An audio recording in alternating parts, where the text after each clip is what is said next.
boogie boogie. Only thing I choose, the only thing I do to drive away my blues.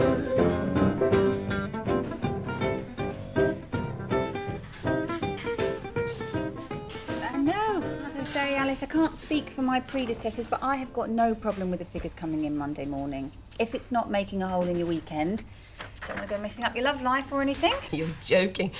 Just lately, the closest I've come to sex was scratching a mosquito bite inside my left thigh, so... How does that work, then? Sorry? Well, no, it's just... You know when you get one of those things that's just so itchy? You've got to start rubbing it, and you know you shouldn't, but you just can't help yourself. And you end up really digging your nails in, all around it, up and down the skin, because that feeling you get is just the most... So is that us done then, for another month? I think so. Done and dusted. Oh, and well done on that chrysalis launch, by the way, forgot to say. Oh, well, I've got a good little team down there. Daft, but dedicated.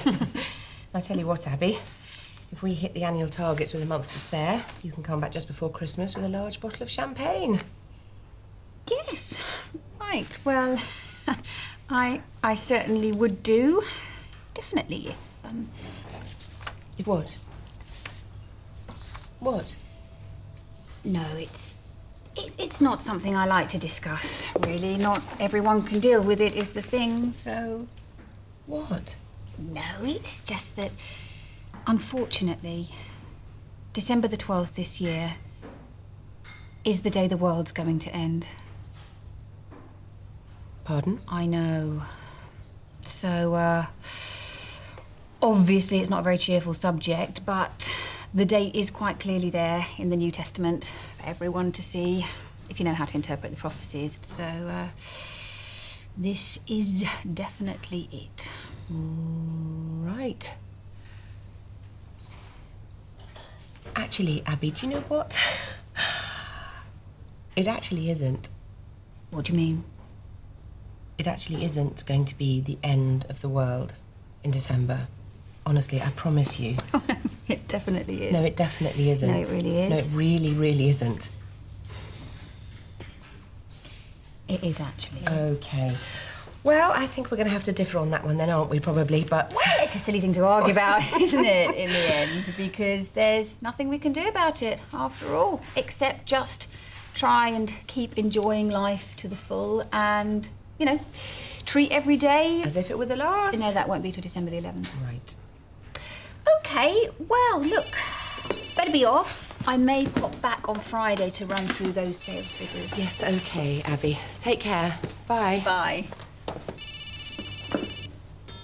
Hello? Is that white smock clinging to you tightly? It most certainly is. How are you? And how the devil are you? Well, it all sounds like a major wind-up to my way of thinking. It was in her diary. I saw it. In the year planner at the back. December the 10th, having highlights done. December the 12th, world ends. How weird is that? I know. I mean, you'd think she'd just have a fringe trim maybe, or something that's not going to cost you. Anyway, getting back to this Mitch bloke who just rang you up. That's got some potential, has it, by the sound of things? Oh, well, I know it should have. I mean, he's great fun and really nice and all that. It's just, I've known him since we were at school together and I just can't think about him in that way at all. Besides which, he's just come through his third divorce. So what does that tell you about someone? Nosy, he's available. We do get on, it's true. Like a house on fire, just meeting up once a year for a lunch or whatever, with not the remotest hint of lusting or coveting each other. That's what's so good about it. Yeah. Well, I think we're about ready to take the vow of chastity now and all, aren't we, Mill?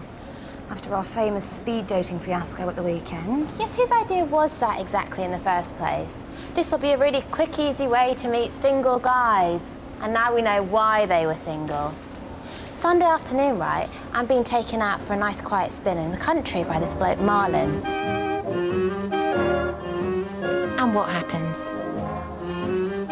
I only find out he's been electronically tagged by order of the courts and banned from going within a 20-mile radius of Cheltenham Ladies' College. Why? I did not care to ask, thank you very much. Yeah, well, at least you didn't end up on the set of Blue Velvet with that weirdo from Coots Bank. I mean, I've witnessed a few strange sexual quirks in my time, but that was decidedly perverse. So we're in his bedroom, just groping away. Suddenly he stops and says, "Am I broad-minded?" I said, "Well, that depends on how broad-minded we're talking about."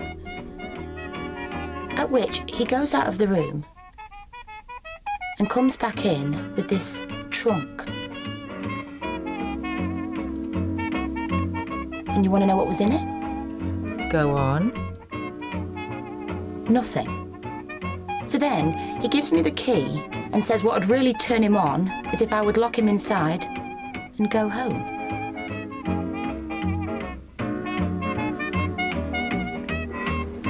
So how did he get out? I have no sodding idea.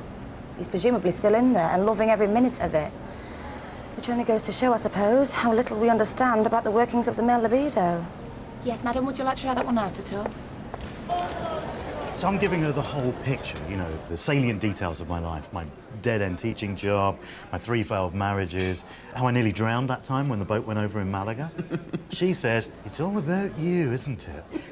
Well, yes. If I'm telling you the story of my life, it's not going to be about J. Edgar Hoover. So, what is it about you in reality? We keep attracting all these dysfunctional characters. Because we are both just too nice, Mitch, for our own good is the problem. When you think that I actually made love to someone once because I didn't want to hurt his feelings, I mean, for no other reason, I just felt sorry for him. And then he had the nerve to tell me I was not much cop in bed. He said that to you? His actual words. So then I end up having to apologise to him for my own sexual inadequacies. Oh, God. So, anyway, how are you getting on with this new flat of yours? All nicely settled in now? Yeah, it's all looking pretty cool now, actually. If you want to come back after, I'll give you a guided tour. Because what happened about your place? Is it still on the market then? Oh, don't. It's becoming a complete nightmare.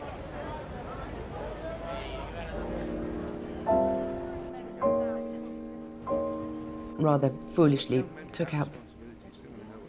What? Oh, give me a break. Please go away and just leave me alone. No, don't look. It's just, Look, do you see it? No, don't look. Sorry, what am I supposed to be not looking at and seeing? Across the road, one of my students, Cassie Davis, 18 years old, Alice. What am I supposed to do? She's not ringing me up every 5 minutes, leaving me all these tearful messages. Nice to be so popular. Hey, listen, do me a favour, okay? And, just keep talking. But just, you know, whatever. Just give her the impression that we're, What, like, sex it up, you mean? So, sorry, you were saying, about your flat. Oh, right. Well, yes. I'm basically staring financial ruin in the face. What with the crippling service charges and the accumulated monthly interest payments on my credit cards. Unless I can find a buyer soon, somehow consolidate my debts, I don't know how I'm going to survive on my current salary. How are we doing, do you think? I was convinced. So how long were you actually teaching her for? 6 months. She was in my media studies group. Went off for the summer for a few weeks' work experience on some national newspaper or other. I thought that was it. Seen the last of her. The perils of being irresistible. Anyway. Isn't it all great, though? Don't fancy doing a swap at all. Oh, and all your previous convictions. And they always start out with such promise, you know, with honeymoons and horseshoes. White stockings and wedding cake. 2 years go by and we're at the Battle of Wounded Knee. And, do I dare ask, were there any future ex-wives in prospect, or...? Well, actually, I was hoping that you might be able to put some business my way. Oh, right, from my pool of glamorous, sex-starved beauty consultants. And, what do I get by way of commission? Well, Strange you should ask that, because I've got this colleague at work. Her name's Philippa. She teaches psychology. And I happen to know that she and her husband have got this friend coming round for dinner on Sunday. Very available, so she tells me, and very desirable. And she was asking me the other day if there was anyone I knew who fitted the bill, so... Which, sadly, is where I fall down. Because I don't, of course, fit any bill known to man. Otherwise, obviously, dinner with 3 complete strangers who'll probably make me feel like a moron. What wouldn't I give, but... Oh, God. Is it me, or is this getting a bit scary?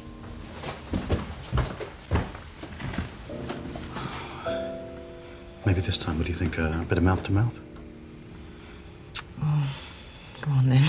It's an old trick. But it might just work.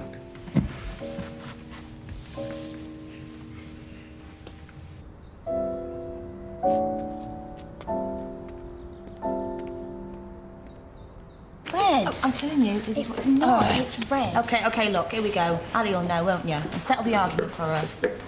I doubt it very much. What will I know? Oh, don't tell me. You've moved on now from speed dating to contact ads. You must be desperate. It's not such a dopey idea. Janice Alsop found her husband in a Lonely Hearts column, she told me. Yes. She found he was advertising in one. They'd been married for 12 years at the time. Oh, well, she didn't make that very clear. OK, so listen. What would your interpretation of this one be? Long John Silver seeks comely serving wench to dig for buried treasure. Now, dig for buried treasure, pretty obvious. Have sexual intercourse. And we thought we'd probably both measure up as comely serving wenches. But what do you make of Long John Silver? See, to me, that probably means he's got one eye and a false leg. But of course, to her... It means he's hung like an ox. There you are. What did I tell you? Don't you dare start using me as a rubber stamp. God, you talk about living dangerously. All right, then. We'll give him an amber for now, but proceed with caution. I'll tell you what, Ali, it wouldn't hurt you to have a quick browse through some of these, as you seem to be getting nowhere fast this week. Yes, all right. Don't rub it in. I suppose it's coming to something when the only way I can get any action is to pose as a sexual decoy. I think that was a low spot even for me. And now, of course, there's this dinner party on Sunday he's nagged me into going to, which will either be quite fun or the worst decision of my life. Hello, Alice. I'm Philippa. We're so pleased you could make it. Come on in, let me take that for you. No, thank you. I mean, it's lovely to be invited. I'm very flattered. Oh, no need to be flattered. Oh, God, it's the limp handshake. That's never a good sign for starters. New people? Look at her. She's judging me. Already I can tell she's that sort of person. I've barely set foot in the house and I can feel the dry mouth coming on. Now, this is Burgess, who I'm afraid to say also teaches psychology. Not that we want to frighten you off or anything. Pleasure to meet you. Because didn't Mitch give you the big build-up? Oh, don't. But I seem to remember him telling us there were no more interesting women in London. What, than me? Bless his heart. I mean, he's an old friend and all that, but... I'm sorry? No, sorry. Do you mean no more interesting women left in London? Was, yes, obviously, what a lovely house you've got, isn't it nice? Now, Alice, if you'd like to follow me through, let me introduce you to Nigel, who you'll be relieved to hear is not a teacher. He works for the Thames Water Authority. So, you're Alice? Tragically, yes, I'm afraid. What? No, it's funny. I was just expecting someone less attractive for some reason. Oh, well, that wouldn't be difficult. Can I just say, by the way, darling, this is absolutely divine. Really excelled. Absolutely. Oh, well. Listen, thank you. No, but what I was trying to say is that most people who don't succeed in life actually don't succeed because deep down they don't want to. You know, it's like a kind of electrical impedance in their psyche. Right, well, yes, it's an interesting theory, Well, but... except it's not really just a theory, Nigel. There have been a number of studies conducted now across the whole demographic spectrum that bear it out. That basically, underachievers are the architects of their own shortcomings and what they see... God, it's like having dinner with Sir Oswald and Mrs. Moseley. What they must make of me, with the gaffes I've come out with since I got here. Well, you say that... I can't believe when he said that to me, I was expecting someone less attractive. I said, that wouldn't be difficult. When I should have said, that would be difficult. That wouldn't be difficult implies it would be hard to find anyone more attractive. Oh, God. And then there's this meal everyone keeps raving about. Of course it tastes divine. It's been packed full of butter and sugar and cream, as always. Never mind cardiac arrest. How can people eat food this rich? It's making me feel distinctly queasy. Oh, what you're saying, the reason the British as a nation are so crap at everything is because we're such wet, weedy wimps. Well, that's not such a silly way of putting it, actually, when you consider... Are you okay, Alice? Sorry, no. I think I do actually feel a little bit... Oh, God, I'm so sorry, everyone. Alice, take a few sips and... It's just one of those things. Couldn't help it. You probably just picked up a bug of some kind. I don't know what to say, Philippa. I'm just so... I mean, was that a damask tablecloth? Yes. Look, perhaps we should just see about getting you home now, do you think? I think that would be sensible if I give her a lift to Victoria. Oh, no, Burgess, I couldn't possibly... It's no trouble. I mean, I live just down the road in Pimlico, so... Oh, right. Pardon? So, you know, it's practically on his way home. So, look, I'll just pop out, get the car, save you having to walk around the corner, and thanks to you both, once again, for a lovely time. You're very welcome, mate. And I'll see you tomorrow at the sweatshop. Night, Burgess. Take care. Look, I'm getting a bit of a headache now. Do you mind if I leave the, to you, and perhaps I'll have an early night? No, you go on up, that's fine. And, good night then, Alice. Night, Philippa.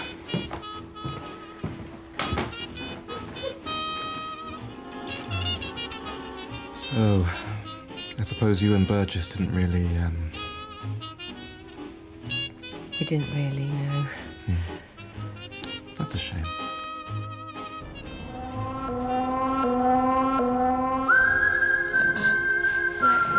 I'm sorry. I didn't...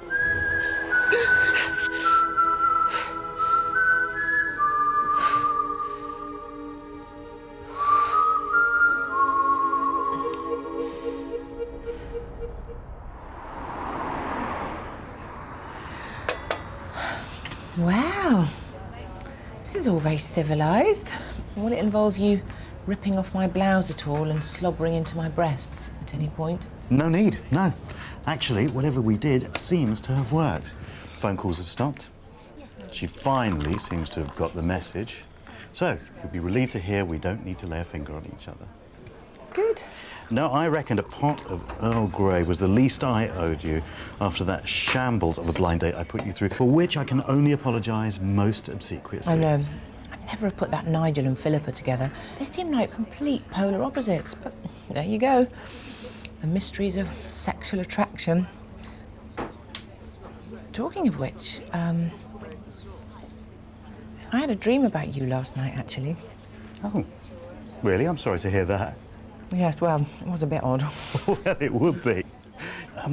By the by, no pressure or anything, obviously, but I don't suppose you've come up with any tasty prospects for me at all yet on your travels? I haven't as yet, Mitch, no, but I'll put my thinking cap on. So what are you saying? You didn't tell him any details then about this erotic dream you had? How did you not tell him? Erotic dream? Excuse me, what erotic dream? Why have I not heard about this? Well, I say erotic. Some of it was erotic. The rest of it was, I suppose, macabre is the only word. I mean, I can only remember the gist of it now, but I was in this nightclub. For some reason, instead of being a lecturer in media studies, he was now a ventriloquist.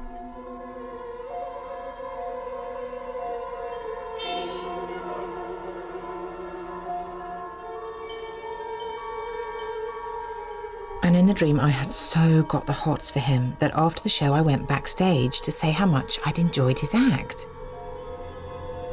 When I opened the door,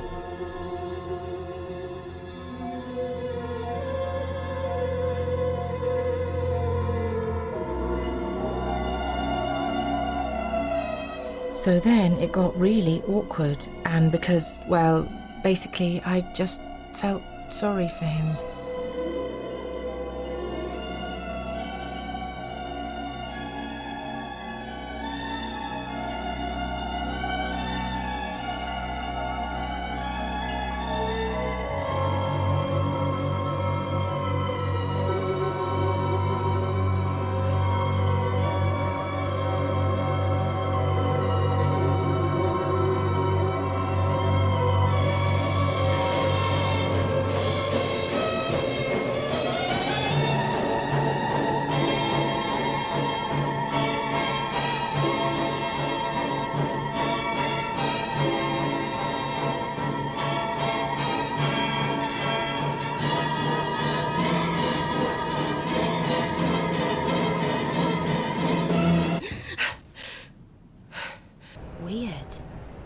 So what we're looking at here, obviously, is a deep suppressed desire for this guy you never knew you had.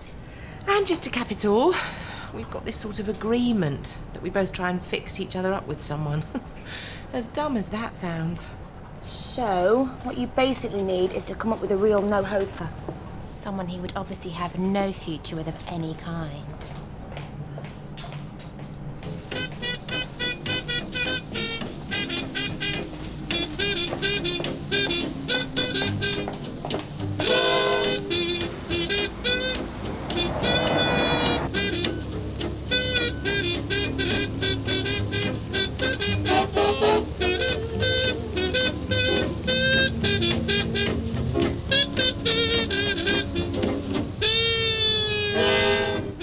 Well, congratulations then.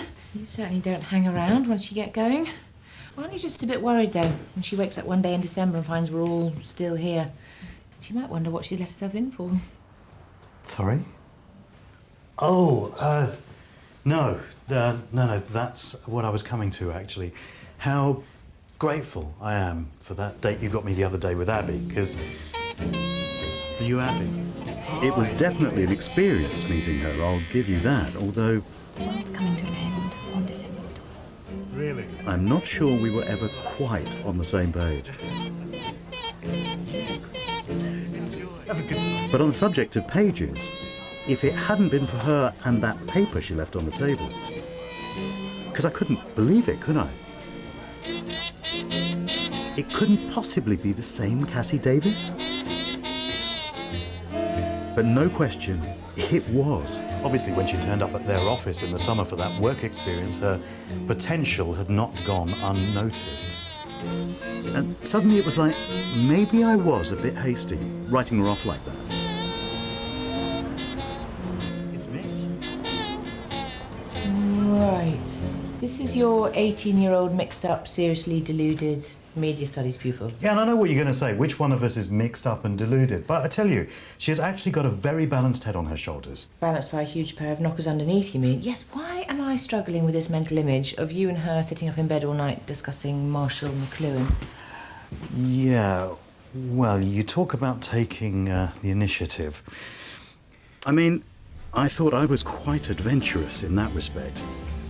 But when she said she was just going to slip out for a moment and put on something really wild, tell you, Alice, I was so not prepared for that.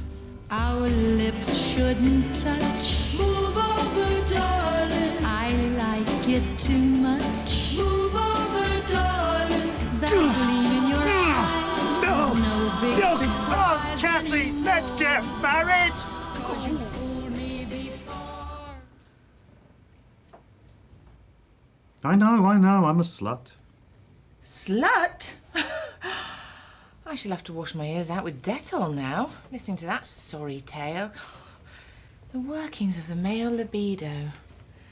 So, when's the happy day then? Well, I suppose they all are with her around.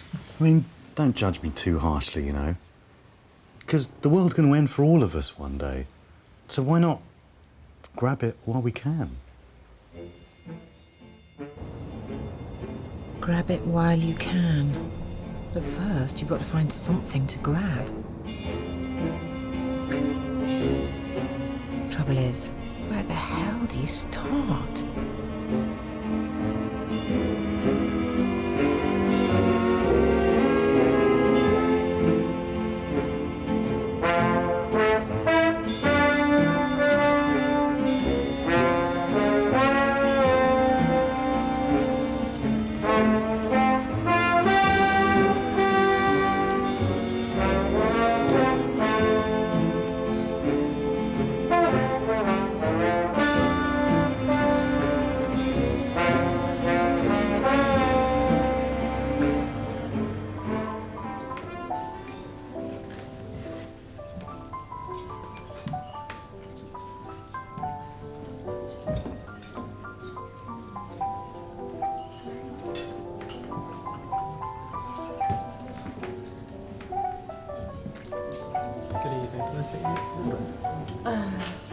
No, I'll wait a little. Sure, I'll be back in 5.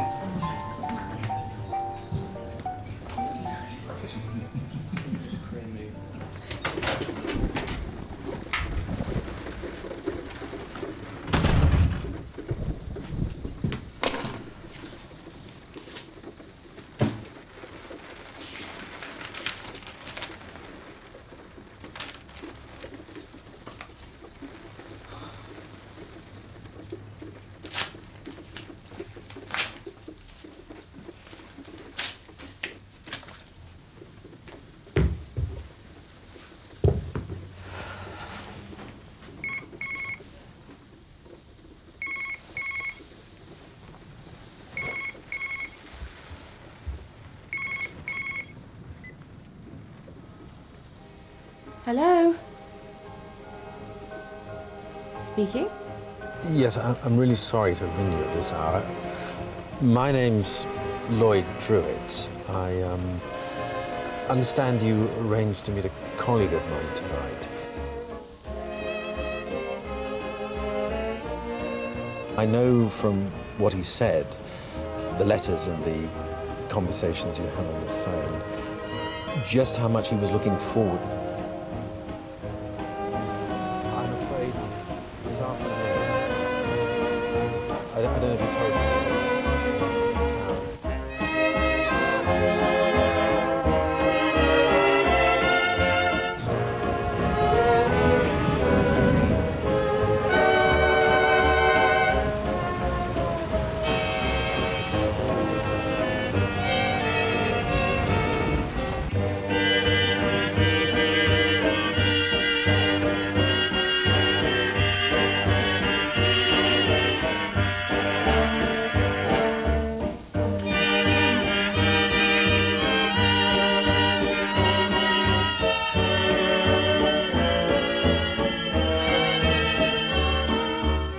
When you're alone, who cares for starlit skies?